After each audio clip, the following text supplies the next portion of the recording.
micrófono abierto, ya por cualquier cosa te ayudo. ¿Ya? Eso, muchas gracias. Por la grabación, toma avisáis cuando comience a grabar. Ya, empecemos nomás. Ya, entonces grabamos. Empecemos nomás. Pero un poco, ¿me está grabando, no? No, apreté bien. Ya. Recording in progress. Ahí empezó. Estamos grabando. Bien, chicos, bien, chicas. Algunas cosas básicas de sinapsis en esta clase que introductoria, ¿no? Para lo que es la neurofisiopatología. Entonces, es importante saber de sinapsis para después poder entender ya por qué pasan las cosas que pasan desde la fisiopato. Entonces, los fenómenos sinápticos, los fenómenos plásticos están detrás de una serie de condiciones asociadas a lo que es la enfermedad en el sistema nervioso. ¿Ok? Depresión, adicción, epilepsias, ¿ok? Cuadros de tipo esquizofrénico, eventualmente también podrían estar metidos ahí, fenómenos de tipo espástico, cuadros motores, ¿ya? Entonces, desde lo cognitivo también, ¿cierto? Paciente con Alzheimer, por ejemplo, también podríamos pensar que hay que también podemos tener participación de fenómenos sinápticos ahí. Fernando me dice, al ser una cátedra se considera la asistencia obligatoria. Sí, Feña, la asistencia de esta actividad se considera obligatoria, porque acuérdate que estamos en hora de taller, ¿ya? Pero claro, si la compañera está con problemas de conexión, se entiende, ¿ya? Por eso grabamos las clases para que queden disponibles después para ustedes. Lo que pasa, profe, es Nicole Cousins, que me dijo que por favor lo que pasa, profe, es que mire, vivo en un sector en el que acá están arreglando, pero como todo el camino, y está la crema. Entonces me dijo que ayer se echaron no sabe qué, pero creo que es un problema como de la fibra óptica. Entonces está sin internet y está tratando de conectarse con el teléfono. Ya, dale. Entonces, ojalá que entre en cualquier momento. Ojalá, Feña, sino que intente un par de veces, pero que no se estrese más allá de lo necesario, porque se entiende que si no puede estar porque está con problema de conectividad, no vamos a después estar poniéndole problema a la Nicole, ¿ya? Ya, profe, gracias, se pasó. Intente un par de veces y si no lo logra, bueno, va a ir después eso sí ponerse al día, pues. Sí, obvio. Queda como Gracias, la tarea para la casa, ¿ya? Vamos entonces. Dos tipos de sinapsis existen en nuestro sistema nervioso. Están las sinapsis eléctricas y están las sinapsis químicas, ¿cierto? Aquí dice, chicos, por favor, corrijan al tiro. Aquí dice sinapsis eléctricas, usted borre y escriba encima químicas, ¿ya? Las sinapsis químicas reconocen la presencia de los neurotransmisores. Recuerden ustedes, la sinapsis eléctrica reconoce la presencia de un tipo de unión intercelular específico que son las uniones de tipo CAP, o las CAP junctions. ¿Okay? Pero también hay de esas en el sistema nervioso central, pero por lejos las más abundantes para nosotros son las sinapsis químicas. ¿Okay? Y es de esas sinapsis que vamos a hablar un poquitito en esta sesión. ¿Ya? Entonces, esta sinapsis química implica que no hay contacto físico entre las neuronas, ¿ya? Y por lo tanto necesitamos una molécula mensajera, necesitamos una señal química. Esa señal química, ese mensajero corresponde al neurotransmisor, ¿ok? Y obviamente para que ese neurotransmisor sea reconocido y ejerza un cierto efecto en la neurona post, necesitamos de un receptor para el neurotransmisor en la neurona post. ¿Qué ocurre cuando ese neurotransmisor sea unido a su receptor? Se generan ciertos efectos en esta neurona post y esos efectos se traducen en que hay cambios en la conductancia. Cambios en la conductancia iónica. Entonces, no sé si alguno de ustedes me podría explicar, por favor, la diferencia entre permeabilidad y conductancia iónica. ¿Cuál es la diferencia entre permeabilidad y conductancia?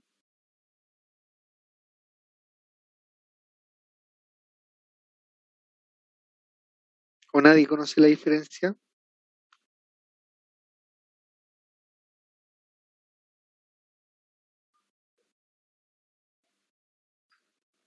¿No? Ok. La permeabilidad se refiere a la cantidad de canales de sodio, perdón, a la cantidad de canales de algo en la membrana. ¿Ya? Por ejemplo, canales de sodio. Si aumentamos la población de canales de sodio en la membrana, vamos a decir que tenemos más permeabilidad al sodio en esa membrana. Sin embargo, la presencia de canales asegura que haya flujo iónico. Esto sí me lo podrían responder. La sola presencia de canales de sodio, en mi ejemplo, ¿asegura el flujo de sodio a través de la membrana? ¿O no asegura el flujo de sodio a través de la membrana? Feña nos dice, no necesariamente, ¿no? Si no podéis activar tu micrófono, Feña, o te da como lata, para que interactuemos. Es que hay mucho ruido en mi casa, profe, en verdad. Pero no se importa, no se preocupe, voy a tratar de estar así como en un lugar donde no haya mucho ruido. Dale. Es que según yo, se pueden cerrar en el baño. No necesariamente que haya más.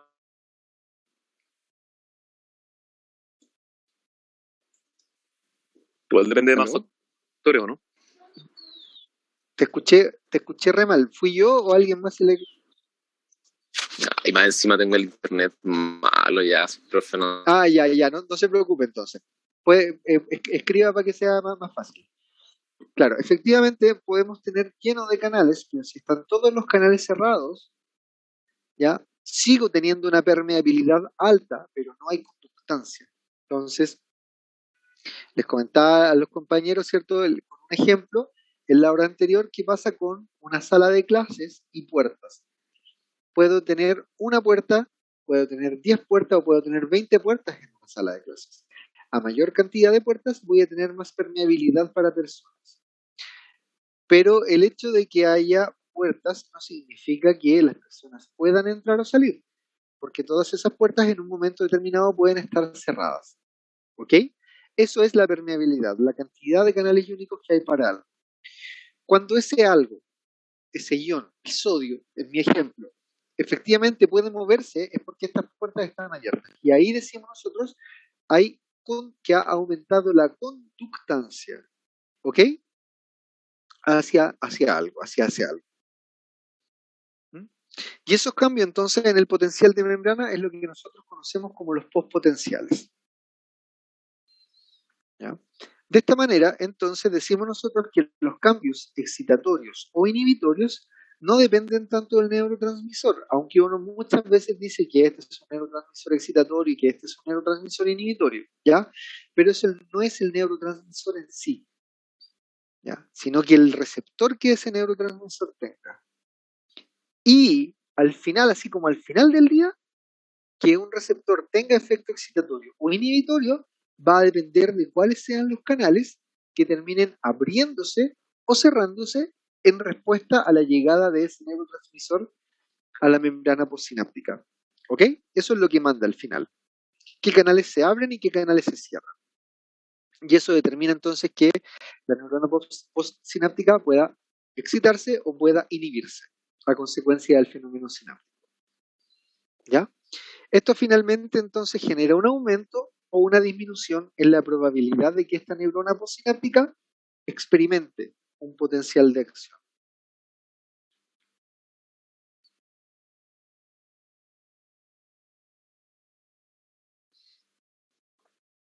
Clásica imagen de una sinapsis química que tiene tres componentes básicos, esenciales. Hay una neurona presináptica, acá arriba. Esta es una porción específica de la neurona presináptica que es la arborización terminal. Y más específicamente aquí nos encontramos con el botón sináptico. Esto que tenemos acá es el botón sináptico. ¿Ok? En este botón sináptico nos encontramos con vesículas que en su interior contienen una cierta cantidad del neurotransmisor. ¿Ok? Estas vesículas liberan este neurotransmisor, disculpen, por un fenómeno de exocitosis. Entonces aquí hay una cosa importante. ¿Qué tipo de transporte es exocitosis? Es transporte activo, ¿cierto? ¿Qué significa eso? Que tenemos aquí una demanda alta de ATP. Si tenemos una demanda alta de ATP, lo que debemos tener también en gran cantidad en este botón sináptico es mitocondria, que no aparece en la imagen, ¿ya? Pero sepan ustedes también que hay harta mitocondria. Este fenómeno de exocitosis es una exocitosis dependiente de calcio. Entonces, acuérdense ustedes que teníamos canales de calcio, voltaje dependientes acá, en la neurona post, en la arborización terminal, ¿cierto? Y cuando se produce, cuando el potencial de acción recorre la membrana, se activan estos canales de calcio voltaje dependiente, entra el calcio y a consecuencia de eso se produce, ¿cierto?, la liberación del neurotransmisor. El espacio físico que hay entre las dos neuronas es lo que conocemos como la hendidura sináptica, ¿ya? A veces hablan del espacio sináptico, a veces hablan de la hendidura sináptica, válido de las dos maneras. Y aquí abajo nos encontramos con una neurona postsináptica, ¿ok?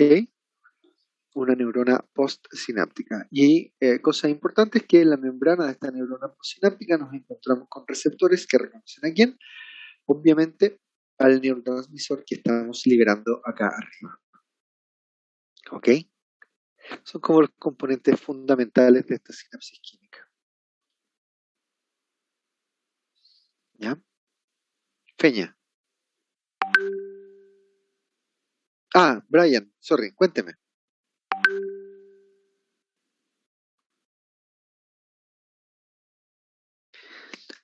Uy, que esa es una buena pregunta, va a depender de cuál sea el aspecto fisiológico o fisiopatológico, Brian, que tú estés analizando.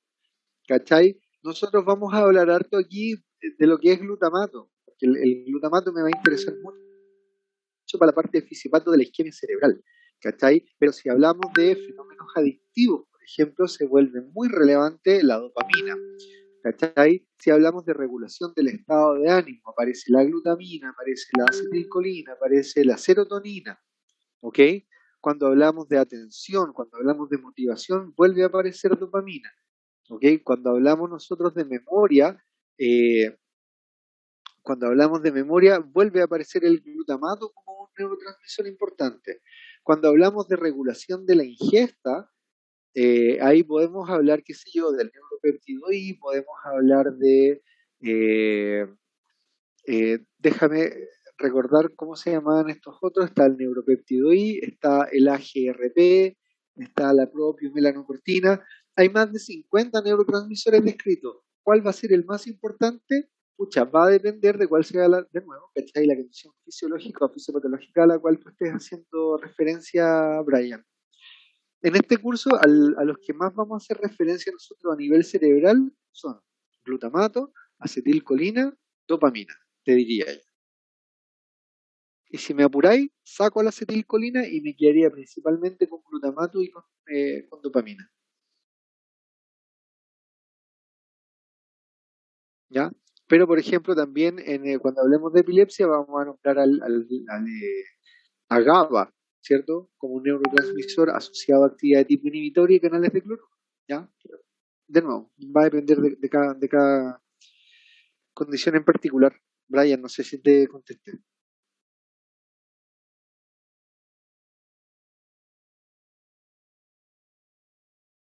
Ya, vamos a pensar que vi que activaste el micrófono. Ah, ya, veo una manito para arriba ahí. Ya. Se activó de nuevo el micrófono y hablaste, pero no te escuchas nada por acá. Entonces, receptores para neurotransmisores hay de dos tipos. Hay receptores de tipo ionotrópico y hay receptores de tipo metabotrópicos, ¿cierto? Los receptores de tipo ionotrópicos son los que tenemos aquí al lado izquierdo de la imagen. En A son receptores y canales a la vez. Si el ligando, es decir, si el neurotransmisor no está presente, el canal está cerrado, ¿cierto? Cuando llega el neurotransmisor y cuando es reconocido por el receptor, cambia la conformación del canal y pasa a su estado de canal activado, ¿cierto? Y ahí entonces es que permite conductancia. Ahí se produce el flujo iónico a través de la membrana. ¿Mm? rápidos en respuesta a esto, ¿ok?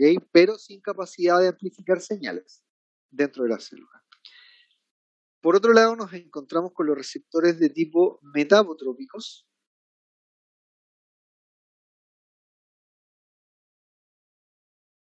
¿Ya? Nos encontramos con los receptores de tipo metabotrópicos, que son aquellos que están acoplados en su cara interna a una proteína G. ¿Okay? Están asociados a una proteína G. Esta proteína G hay de distintos tipos, ¿cierto? Pero lo que nos importa acá es que esta proteína G genera una cascada de señalización dentro de la célula y esa cascada de señalización se traduce finalmente en generar algún cambio, modificar algo asociado a este canal. ¿Cachai? Por ejemplo, fosforilarlo o fosforilar una porción. Y ese canal fosforilado cambia su conformación estructural y puede eventualmente abrirse o puede eventualmente cerrarse. ¿Cachai? Modificando nuestra famosa conductancia. ¿Ya? En el caso de los receptores ionotrópicos, fíjense cómo ellos están formados por la unión de, en general, varias subunidades distintas, ya de proteínas. ¿Ok? Entonces aquí ven ustedes los receptores de acetilcolina, hay desde alfa, subunidades alfa desde la 1 a la 10, unidades beta de la 1 a la 4, gamma, delta, epsilon, GLU, A2, ¿cierto? GLU A1, A2, A3, A4 en caso de AMPA, ¿ya? No estoy porque no necesito que se los aprendan todos. Sin embargo, necesito que sepan que hay varias subunidades que se ensamblan, ¿ok? 4, 5 por lo general, y terminan formando uno de estos canales ionotrópicos. ¿Ya? Entonces, ¿por qué saber esto? Porque están identificadas hoy en día mutaciones en algunas de estas subunidades que pueden eventualmente cambiar la conductancia, que pueden cambiar el comportamiento del canal. ¿Ok? Y hoy en día sabemos que determinadas mutaciones en determinadas subunidades ya se traducen en cambios en la excitabilidad a nivel neuronal y eso, por ejemplo, nos puede predisponer al desarrollo de cuadros de tipo epiléptico. ¿Ok? En algunas condiciones patológicas puede cambiar el tipo de subunidades que forman estos canales. Y estos canales siguen siendo canales AMPA o NMDA o siguen siendo kainato, pero tienen una conformación molecular que es distinta porque tienen el tipo de subunidades que lo forman cambió. Y eso, aunque ustedes no lo crean, también le puede entregar características nuevas, ¿ok?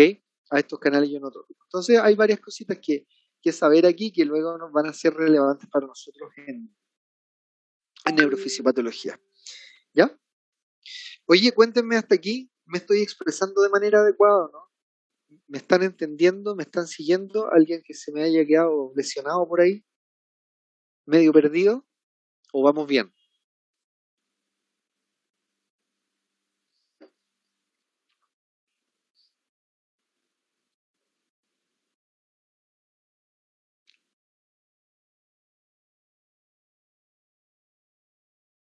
Claro,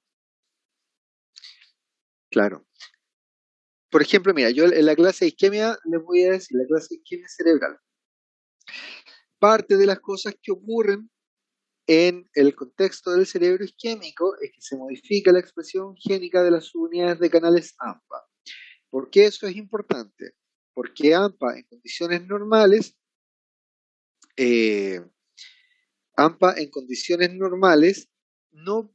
no presenta conductancia al calcio, pero cuando se empiezan a ensamblar, ¿cierto? Cuando aumenta o disminuye la expresión de algunas de estas subunidades y se empiezan a ensamblar de maneras especiales, tengo un canal que sigue siendo AMPA, pero es un canal que ahora sí va a tener conductancia al calcio. ¿Me cachai, Brian? Y eso es importante porque en ese contexto, estos canales AMPA sí pueden contribuir a la sobrecarga con calcio en el contexto del fenómeno isquémico.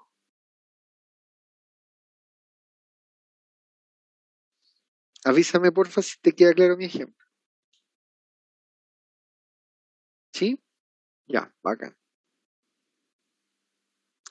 En pacientes con epilepsia del lóbulo temporal, cambia la expresión de subunidades de receptores de tipo NMDA y eso modifica también la excitabilidad, ¿cierto?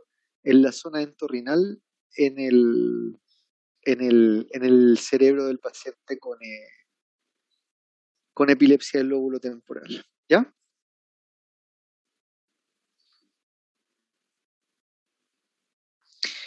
Miren lo que ocurre, las diferencias que empezamos a tener cuando se activa un solo canal versus lo que ocurre cuando se activan varios canales. Entonces, cuando se activa un único canal, ¿cierto? Se produce un cambio en el flujo iónico, pero de una magnitud pequeñita. ¿Ya? Y el canal se abre, ¿cierto? Automáticamente, ¿ya? Hay conductancia y luego el canal se cierra y automáticamente disminuye. Cuando nosotros activamos unos pocos canales, ¿ya? Vamos a tener cierta dimensión. 10 canales, número de canales abiertos, se produce entrada de iones por cada uno de ellos. Entonces la sumatoria ya es mayor acá. Pero miren por favor la temporalidad, ¿cachai? Tarda más tiempo en volver a la condición original. ¿Qué ocurre ahora si todos los canales en una región de la membrana se abren? Lo que ocurre es que obviamente la magnitud, la cantidad de iones que va a entrar a esa célula va a ser mayor. Y miren también por favor la temporalidad, ¿ya?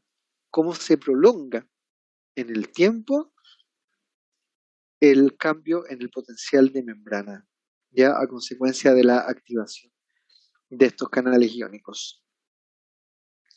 ¿Sí? Y aquí lo que estamos viendo es más o menos lo que ocurre en la neurona, ¿cierto? Expresado esto como un cambio en el potencial de membrana en reposo. ¿Ya? Fíjense, ¿cierto? Entonces, los cambios en el potencial de membrana en reposo en las neuronas se explican principalmente porque vamos a tener activación de múltiples canales iónicos ya en un momento determinado. Ahora, lo que le ocurre a la curva, ¿cierto? Del potencial de membrana va a depender de cuál haya sido el canal que se haya modificado en su conductancia. En ese sentido, chicos, vamos a reconocer nosotros la presencia de dos posibles efectos en la neurona postsináptica a consecuencia de la llegada del neurotransmisor. Cuando llega el neurotransmisor a la neurona postsináptica, no se produce un potencial de acción. ¿Ok? Ese es mi punto. Cuando llega el neurotransmisor a la neurona postsináptica, lo que se produce es un potencial postsináptico. Eso es el PPS, potencial postsináptico. Y estos potenciales postsinápticos pueden ser de dos tipos. Pueden ser potenciales postsinápticos excitatorios, PPSE, o pueden ser potenciales postsinápticos inhibitorios, PPSI. La diferencia tiene que ver con para dónde se mueve la curva. ¿Ya? En el potencial postsináptico excitatorio, la curva se nos mueve hacia arriba. Me acerco al cero. Aquí estamos viendo la diferencia entre el interior y el exterior. ¿Cachai? Si es cero, quiere decir que tengo la misma cantidad de cargas eléctricas positivas y negativas dentro y fuera de la célula. Por lo tanto, eléctricamente no hay diferencia. ¿Cachai? No hay polaridad. Por eso es que cuando la curva sube, me acerco a una condición de ausencia de polaridad, la neurona se despolariza. ¿Cachai? Y esos son los potenciales postsinápticos excitatorios. En cambio, cuando la curva se nos va hacia abajo, eso quiere decir que aumenta la diferencia eléctrica entre el interior y el exterior. ¿Cachai? Cuando la curva se nos va hacia abajo, decimos nosotros que la neurona se nos está hiperpolarizando. ¿Ya? Entramos en un estado de hiperpolarización. ¿Ok? Y esos entonces son los potenciales postsinápticos de tipo inhibitorios. Cuéntenme, chicos, ¿queda claro eso?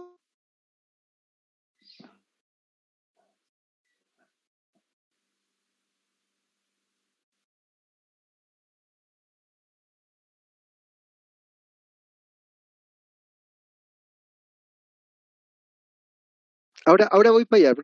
No lo dije así mismo, Brian, pero ahora voy para allá. Entonces, piensen ustedes. Si, por ejemplo, abrimos un canal de sodio, vamos a generar en esa neurona un potencial postsináptico excitatorio o un potencial postsináptico inhibitorio.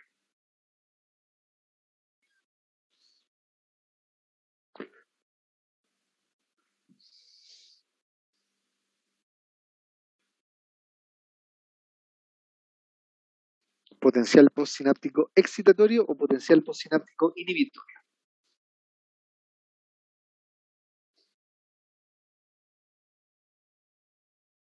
Usted dijo si abrimos el canal, profe, ¿no? Si abrimos un canal de sodio. Es excitatorio, ¿no? Exactamente. Muy bien, Feña. ¿Cómo lo explicamos eso? La explicación es bastante simple. ¿Dónde está más concentrado el sodio? Fuera de la neurona. ¿Qué carga tiene el sodio? Carga positiva. ¿Cachai? Por lo tanto, si abrimos un canal de sodio, ¿qué va a ocurrir con el sodio? El sodio tiende a entrar. Como el sodio tiene carga positiva, y como dentro priman las cargas negativas, dejar pasar un positivo implica que pierdo diferencia eléctrica entre el exterior y el interior. ¿Sí o no? Y por lo tanto la neurona se me despolariza, o la membrana de la neurona se me despolariza. ¿Qué pasa si abro un canal de potasio?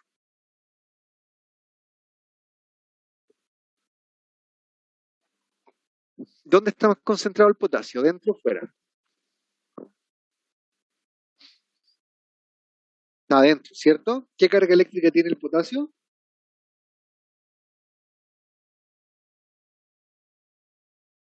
Positiva.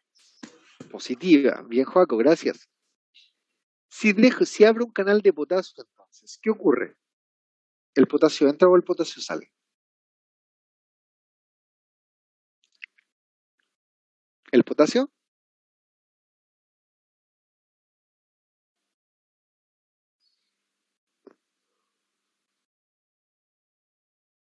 Si abrimos un canal de potasio, ¿el potasio? Si abrimos el canal de potasio, el potasio sale. Sí, ¿cierto? Y como tiene carga positiva, ¿qué ocurre con el interior de la membrana? Se hace más negativa. Excelente, Joaco. Y por lo tanto, la curva se nos va hacia ¿dónde? Se nos va hacia abajo. Muy bien, señor. Y la neurona se nos hiperpolariza. Joaco, ¿y si cerramos un canal de potasio? O sea, si cerramos el canal de potasio, deja de hacerse negativa, deja de hiperpolarizarse. Pero imagínate que la célula está en reposo y que llegó un neurotransmisor X y el canal de potasio se cerró. O se cerraron canales, lo digo así. Se cerraron algunos canales de potasio. ¿Ya? ¿Qué ocurre con esa neurona? Digo Joaco porque Joaco estaba hablando, pero la pregunta es para todos, ¿ya? Quien quiera, siéntanse libres de participar. ¿Qué ocurre con el potencial de membrana en esa condición? Si cerramos canales de potasio. ¿Vuelve a su potencial de reposo? No, pues si la célula ya estaba en reposo. Si la célula ya estaba en reposo y cerramos canales de potasio, ¿qué ocurre? ¿La curva se nos va para arriba o se nos va para abajo? Esa es la pregunta. Es fácil. O sea, para arriba. Exactamente, ¿cierto? El cierre de canales de potasio tiene un efecto también que es despolarizante. ¿Y si abrimos canales de cloruro? Si abrimos canales de cloruro. Bueno, el cloruro negativo. Y ¿Sí? ¿Dónde está más concentrado? Creo que está más concentrado adentro, ¿no? Fuera. Afuera, entonces Sodio tendría que... Entraría, ¿no? Ya, y por lo tanto... Se hace más negativa la carga de la membrana, por eso. Eso. Y se hiperpolariza. ¿se nos va? Hacia abajo. Eso es. Ya, se nos hiperpolariza. Ya, estamos claros, ¿no? Me imagino que el resto de los compañeros también. Al menos Joaco, que, cierto, ahí participó. Terminó, me da la sensación, Joaco, clarito. Confírmame si no para repetir. ¿Qué cosa, profe? No lo escuché muy bien. ¿Quedó claro, no? Lo que vimos. Sí, súper claro. Oye, Joaco, ¿y si activamos canales de calcio? Si activamos canales de calcio, bueno, el calcio es positivo. El calcio está más concentrado afuera. 10.000 veces más concentrado afuera que adentro. Por lo tanto, hay una gradiente muy grande. Sí. Entonces, si activamos, Ujú. si activamos los canales de calcio, entonces el calcio entra. No. Ajá. Sí, y por lo tanto las células Se nos despolariza. Muy bien, señor. Ya, estamos claritos. Estamos claritos. Ahora, imaginemos que tenemos un circuito neuronal acá, ya tenemos una neurona post y tenemos neuronas plural, neuronas pre. ¿Ya? Deme un segundito, por favor. Ahí está. Tenemos neuronas pre. Si esta neurona, esta que yo les estoy marcando acá, descarga y se produce la liberación de un único paquete de neurotransmisores, ¿qué le va a ocurrir a la neurona postsináptica? Va ella a hacer un potencial de acción o no?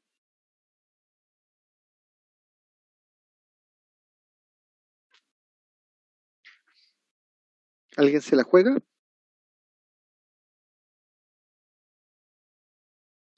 ¿No? Ya, la neurona lo más probable es que no haga un potencial de acción. ¿Por qué? Porque necesito dibujar para esto. Aquí. Si se produce liberación de neurotransmisor ahí, ¿cierto? Ahí en ese punto se va a producir un cambio en el potencial de membrana de una cierta magnitud.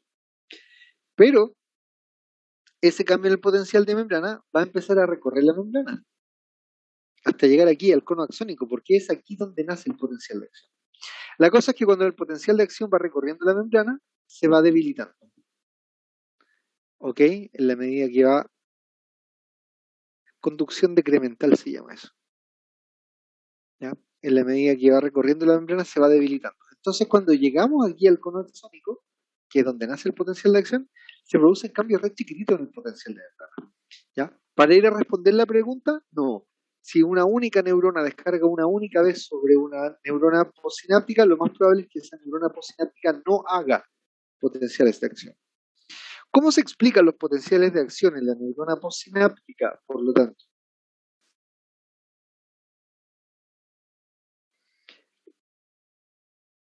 Los potenciales de acción en esta neurona postsináptica se explican por fenómenos de sumación. Y cuando hablamos de fenómenos de sumación, tenemos dos tipos de sumación. Existe la sumación temporal y existe la sumación espacial. ¿Qué implica la sumación temporal? Aquí, pensemos en esta experiencia de esta neurona que empieza a descargar. Entonces, una única descarga implica esto. Pum, pum. ¿Cierto? Se generó ese cambio aquí en el cono axónico. Tum, tum. Si la neurona hace así, ¿cierto? Se descarga dos veces rapidito, se produce el primer cambio. Y cuando empieza a volver a la normalidad, el potencial de membrana en reposo, viene el segundo cambio, por la segunda liberación de neurotransmisor de la neurona.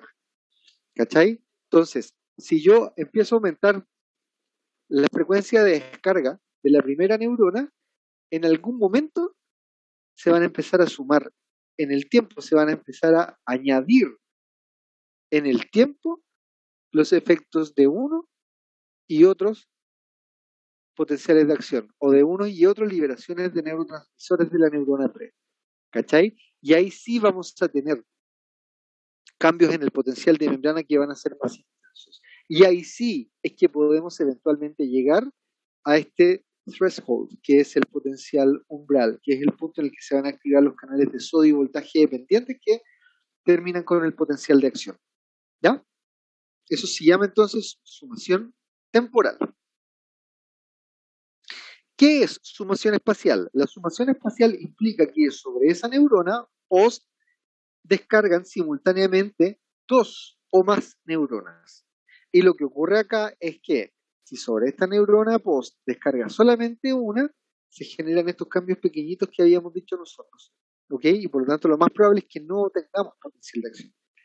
Pero si dos neuronas descargan simultáneamente, se produce, ¿cierto?, la unión de las fuerzas de cada una de ellas en términos de generar cambio del potencial de membrana. Y ahí sí podríamos tener cambios en el potencial de membrana, ¿cierto? Hasta el punto hasta que llegue al potencial umbral. Y cuando llegamos al potencial umbral, obviamente se generan los potenciales de acción, ¿ya?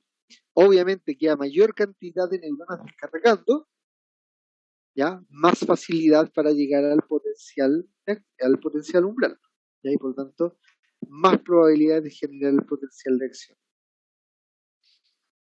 ¿Está claro eso, no? Los fenómenos de sumación temporal y sumación espacial. Díganme.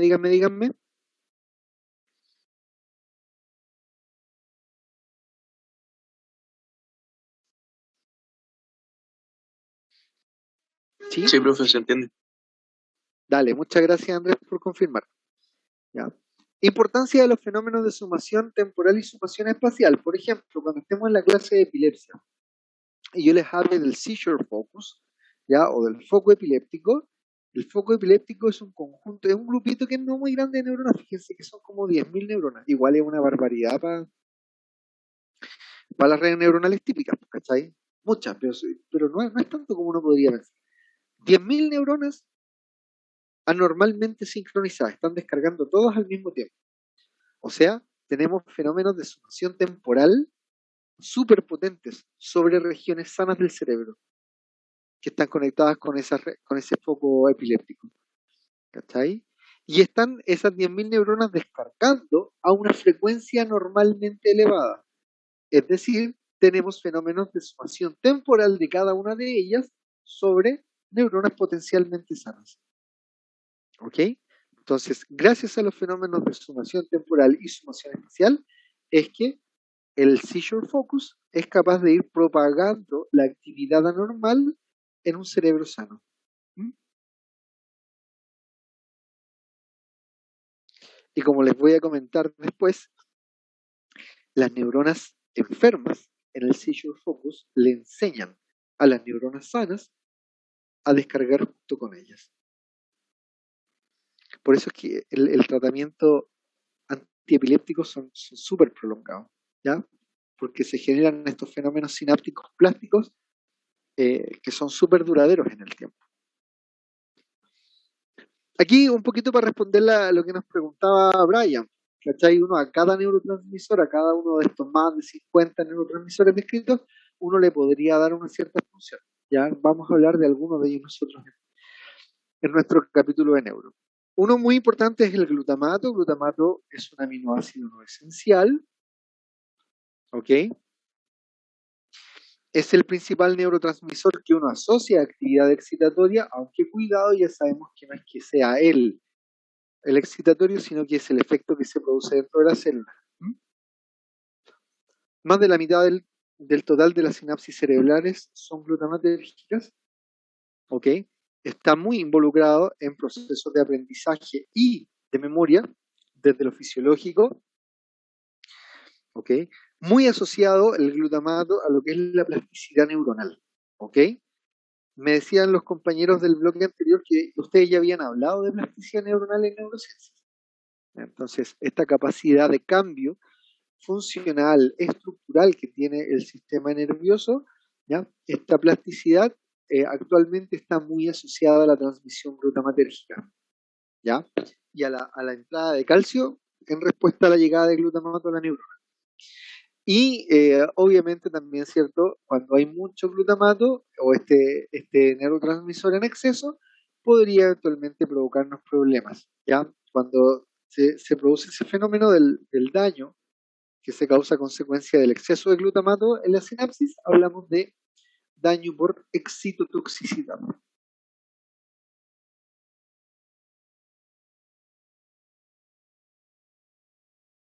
¿Mm? Como eventualmente puede dañar o nos puede conducir a alteración de procesos fisiológicos, ¿ya? Las sinapsis glutamatérgicas tienen que terminar también. En general, todas. todas las sinapsis reconocen mecanismos de finalización, ¿ya? Porque el mensaje debe tener un comienzo y debe tener un fin, bien acotados. En el caso de las sinapsis glutamatérgicas, ¿ya? El principal mecanismo de finalización tiene que ver con la difusión del neurotransmisor en la hendidura. ¿Cachai? Se libera acá y por simple difusión el glutamato como que tiende a arrancarse de la sinapsis. Puede ser recaptado por un astrocito, una célula glial que es de tipo astrocito, a través de un transportador de aminoácidos excitatorios. Ese es el EAAT, transportador de aminoácidos excitatorios. O eventualmente puede ser captado por la propia neurona presináptica. ¿Ya? En la medida que la célula glial capta glutamato, lo metaboliza glutamina y esa glutamina después se exporta, puede ser recaptada por la célula pre y podemos sintetizar más glutamato desde la glutamina. ¿Ya? Entonces así como que comienza a ciclar el glutamato. ¿Sí?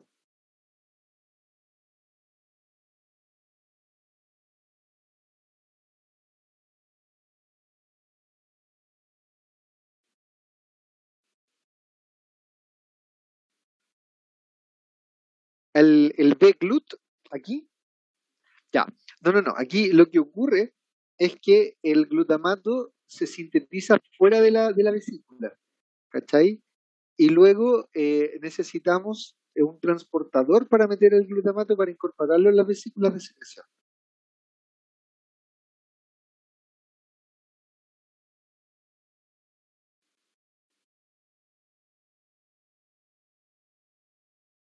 ¿Se unía a quién? ¿Ya?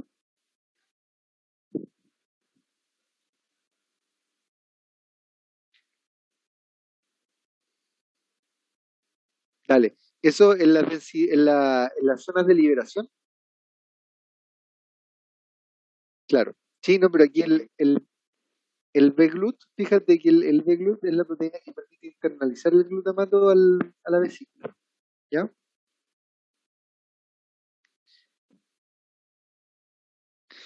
Receptores glutamatérgicos, acá, 3. Los AMPA, los NMDA y los kainato. ¿Ya? Los más importantes para nosotros, chicos, en este capítulo de Neurofisiopatía, AMPA y NMDA. AMPA y NMDA. Miren, AMPA rápidamente se activa, gran influjo iónico, pero rápidamente se cierra. El NMDA es así como un poquito más perezoso, ¿cierto? No permite tanto influjo iónico, pero, ¿cierto? Más sostenido en el tiempo. Y muy importante aquí lo siguiente, lo que estamos viendo en la imagen es un canal, ¿cierto? Es un receptor NMDA, el N-metildiaspártico.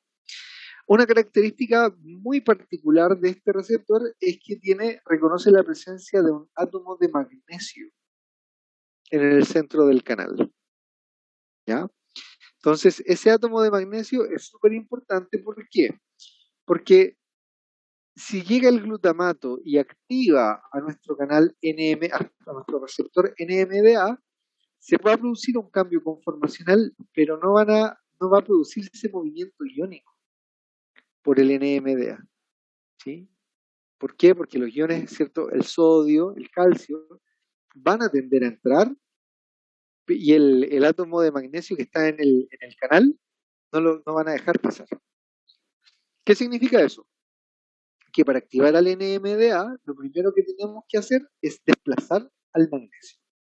¿Ya? ¿Cómo desplazamos al magnesio? Y aquí viene el truquito de la célula. ¿Qué carga tiene el magnesio? Positiva. Entonces, ¿cómo desplazo una carga positiva? Con otra carga positiva, por repulsión de carga. ¿Cachai? ¿Cuál es esa carga positiva que va a sacar, que va a mover al magnesio? Sodio. ¿Pero cómo llegó el sodio acá? Si el sodio está fuera de la membrana o fuera de la célula. Llegó el sodio por activación de canales AMPA. ¿Ok? Entonces aquí la historia es la siguiente. para que se produzca activación y para que haya flujo iónico, para que haya conductancia en el NMDA, debemos necesariamente estar en el contexto de una membrana previamente despolarizada. O sea, tenía que haber un canal, un receptor de tipo AMPA, ¿cierto? Aquí al ladito, recibió, se unió a glutamato, permitió la entrada de sodio, y ese sodio que se mete por el AMPA moviliza por repulsión de carga al magnesio. Sale el magnesio y ahora en este contexto, en esta membrana despolarizada, si llega el glutamato al receptor NMDA, ahí sí que se activa el receptor NMDA. ¿Ya? Y ese receptor NMDA se define como un canal catiónico no selectivo. Un canal catiónico no selectivo. ¿Qué quiere decir eso? Que deja pasar cualquier cuestión que tenga carga positiva. ¿Ya? Partícula pequeña, obviamente. ¿Cuál es esa cualquier cuestión que digo yo de manera así como casi peyorativa? Depende. En el interior de la célula, potasio. Entonces, efectivamente, se va a mover un poquitito de potasio para el extra. Pero entra mucho sodio y entra mucho calcio a la neurona gracias a la actividad de este NMDA.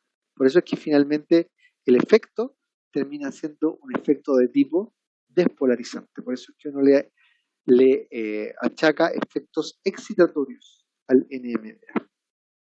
¿Ya?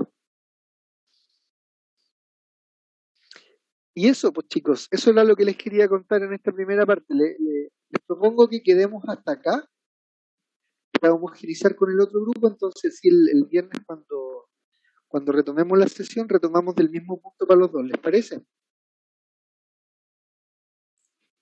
Sí, profe. ¿Sí? Dale, dejo la grabación entonces. Deje la grabación. Recording stopped. Ya voy a colocar 1 y 2.